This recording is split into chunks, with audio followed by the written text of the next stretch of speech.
تو تو اس کو شراب پلائے گا، یہ اس کی تعبیر ہے۔ وقت گزرتا گیا، وقت جو ہوتا ہے نا، وقت یہ خود بخود لوگوں کی بے گناہی ثابت کر دیتا ہے۔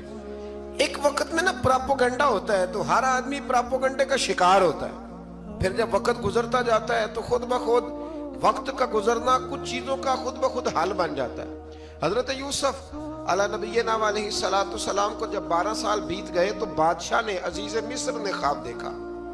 اس نے خواب دیکھا کہ 7 موٹی تازی گائیں دبلی پتلی گائیں کو کھا گئی، اور 7 خشک بالیاں ہیں اور 7 سرسبز و شاداب بالیاں ہیں۔ اپنے وزیر سے کہنے لگا کوئی تعبیر والا بندہ ملے۔ اس نے کہا کہ ایک بندہ ہے جس کی تعبیریں بڑی سچی ہیں۔ کہا وہ کون؟ کہنے لگے جناب یوسف۔ تو قید خانے میں پیغام بھیجا حضرت یوسف کو کہ خواب کی تعبیر بتائیں، تو جناب یوسف نے یہ نہیں کہا پہلے مجھے باہر نکالو، یہ نہیں فرمایا۔ فرمایا تعبیر یہ ہے، یہ جو 7 خشک بالیاں دیکھی ہیں نا، اس کا مطلب ہے کہ 7 سال تنگ دستی رہے گی، اور 7 سرسبز بالیاں دیکھی ہیں تو پھر 7 سال اللہ خوشحالی دے دے گا۔ اور فرمایا یہ جو تم نے گائیں دیکھی ہیں موٹی تازی وہ کھا گئی، فرمایا اس کی تعبیر یہ ہے کہ کوشش کرنا کہ جو تمہارے پاس دن یہ چل رہے ہیں جن میں سرسبز و شاداب ہے کھیتیاں، تو 7 سالوں کے لیے اناج جمع کر لینا، بالیوں کے اندر ہی رہنے دینا، باہر نہ نکالنا، اور پھر اگلے جو خشک سال ہوں گے نا، وہ یہ جو جمع پونجی کی ہوگی نا، اس کی برکت سے وہ 7 سال آسانی سے۔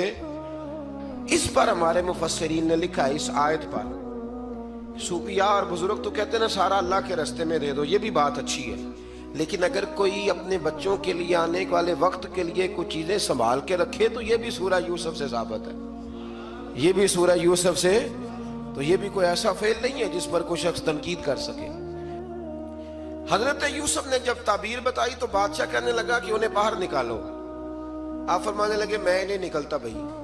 آپ کیوں نہیں نکلتے؟ کہنے لگے پہلے اعلان کر کے لوگوں کو بتا کہ میں بے قصور ہوں۔ وہ جو تو نے پراپوگنڈا کیا نا اپنے منہ سے اعلان کر۔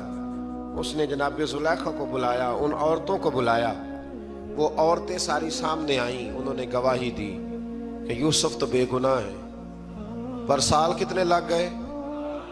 اللہ اکبر، 12 سال لگ گئے۔ یقین کریں کچھ لوگوں کو یہ ثابت کرنے میں نا کہ میں ٹھیک ہوں، زندگی بیت جاتی ہے، اور میں تمہارا خیر کا ہوں، زندگی بیت جاتی ہے۔ لوگوں کو ہوش تب آتی ہے جب مزار پر چادر ڈالنے کا ٹائم آ جاتا ہے، ہوش تب آتی ہے، لیکن پھر ہوش کا کوئی فائدہ۔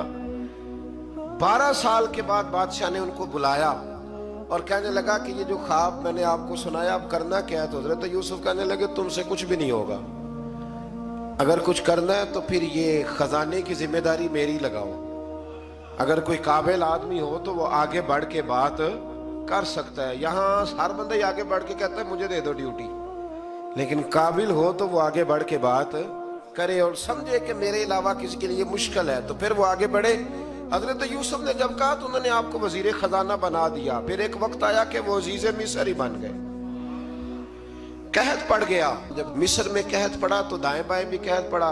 کنعان کے آپ رہنے والے تھے، وہاں بھی قحط پڑا۔ حضرت یعقوب بیٹے کی یاد میں رو رو کے تو آنکھوں کی بینائی چلی گئی۔ اور یارو باپ بھی بڑا ہی پیار کرتا ہے، بڑا ہی پیار کرتا ہے، بڑا ہی پتہ ہے۔ باقی تمہیں تحفے دیتے ہیں، باقی تم سے محبت کرتے ہیں، تو باپ تو بیٹے کو اپنی جوانی دے دیتا ہے، اپنی جوانی اپنے بیٹے کے نام کر دیتا ہے۔ باپ بھی بڑا ہی پیار کرتا ہے۔ سنگیو کوئی نہیں تول سکتا، بچے ایسے گھوم رہے ہوتے ہیں نا ابا جی کے سامنے، تو ان کا اٹھنا بیٹھنا چلنا ہی بڑا پیارا لگتا ہے، کہاں آنا جانا ہی بڑا پیارا لگتا ہے۔ باپ کا تو قد روز اونچا ہوتا ہے کہ اللہ نے مجھے لال عطا فرمائے۔ حضرت یعقوب کی آنکھوں کی بینائی چلی گئی رو رو کے۔ بھائی حضرت یوسف کے جب قحط پڑا تو انہیں پتا چلا کہ ایک واحد شہر مصر ہے جہاں گندم سٹاک ہے، کیونکہ حضرت یوسف کو پتا تھا، خواب بادشاہ دیکھ چکا تھا، تو آپ نے مال 7 سالوں کے لیے جمع کر لیا۔